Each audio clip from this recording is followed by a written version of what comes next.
今日第2项比赛，烹饪厨艺，有参赛2人在规定的时间内，现场制作出代表本国的美食。裁判根据色香味美综合评定打分，分数高者为获胜。现在我宣布比赛开始。我大峪美食文化博大精深，短短的比赛时间无法尽展我大峪的美食。食有5味，酸甜苦辣咸，5味的实质是5经，是5脏所藏，所以这5味也需要相互平衡。我今日参赛的作品，就是各代表1味的5道菜。今日我所做的，是我国最崇尚的美食——生鱼块。任何的煎炒烹炸都会破坏食物最本真的味道。真正的上乘美食是不经过任何的烹调，最自然本真的滋味。第1道是由田鸡和桂花熬制成的汤羹，取名为“盈盈一水间，脉脉不得语”。汤羹味甘，长期食用可以健脾生津。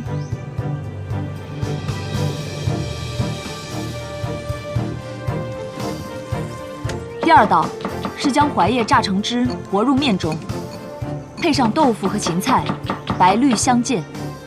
故此应和天苍苍野茫茫，风吹草低见牛羊之意境。尝之味苦，可以泻火护心。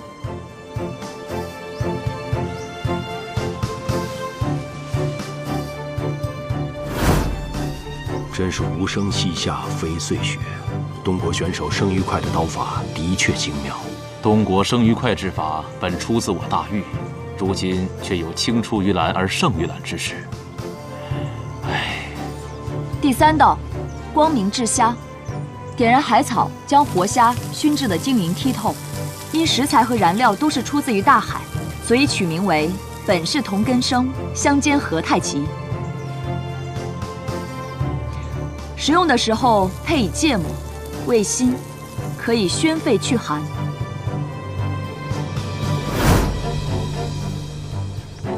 第4道，葱醋鸡，配以贵妃红，取名为凤凰台上凤凰游，凤去台空江自流，可明目补肝。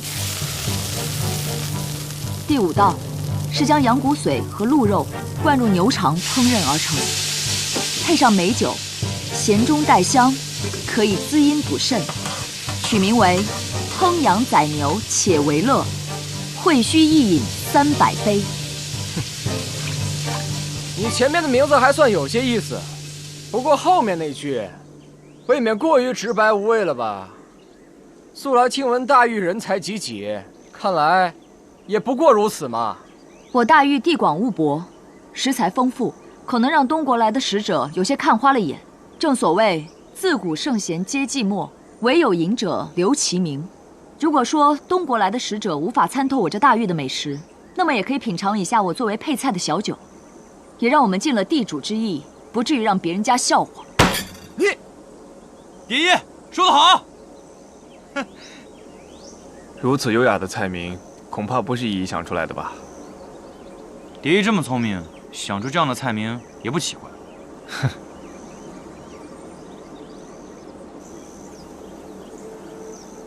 时辰到，请上菜。今日我做的菜品有鲈鱼块、鲨鱼块、水母块、3珍块、红丝水晶块。鱼块切下后必须尽快食用，不然就失去了鲜味。再加上我特制的调味蘸料，请诸位品尝。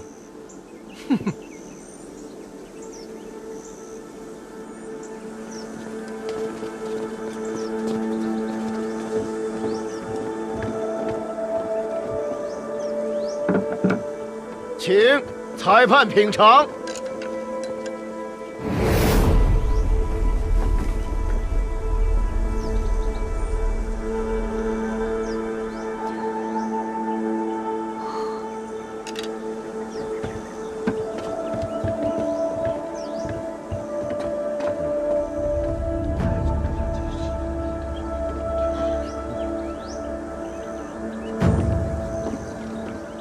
经过3位裁判的一致判定，上一馆的菜品色香味美，且颇具诗雅风韵，独具一格。东国的菜品返璞归真，刀工创意，想象非凡，独树一帜。此次烹饪比赛，平局。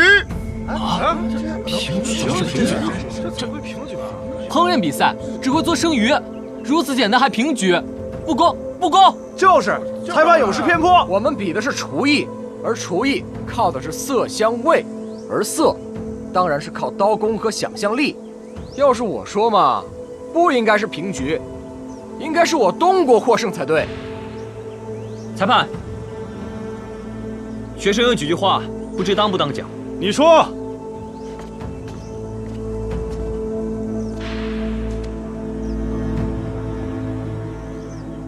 学生认为裁判的判罚有几点做得不妥。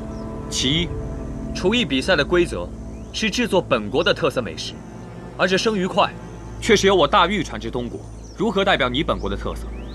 其二，色香味俱全，我虽离得尚远，不敢确认，但东国这位厨师做的恐怕没有香吧？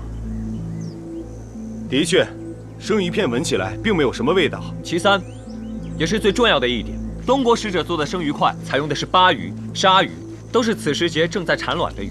虽说这两种鱼在产卵时期肉质最为鲜美，但在此时捕杀，不仅有违人和，更是破坏了鱼类的繁衍和平衡。孟子云：“不为农时，谷不可胜食也；促谷不入乌池，鱼鳖不可胜食也；斧斤以石入山林，材木不可胜用也。”我大玉自建朝以来，就设定了每年2个月的禁渔期，为的就是保护鱼类的平衡和繁衍。此次厨艺比赛，比的不仅仅是味觉上的优胜，更比的是厨师心中对美食的理解。因此，我认为这场比赛应该是我大玉获胜，请裁判秉公判决。请稍等。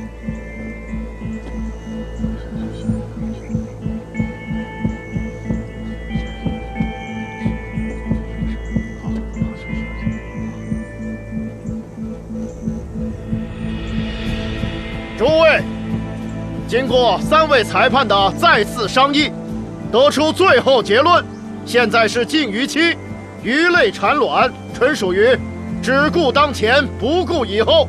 上一馆的菜品从寓意上和功效上都略胜东国一筹，所以我宣布此次厨艺比赛，上一馆胜。3日之后将进行算学比赛。爷爷，你太棒了！众望所归啊！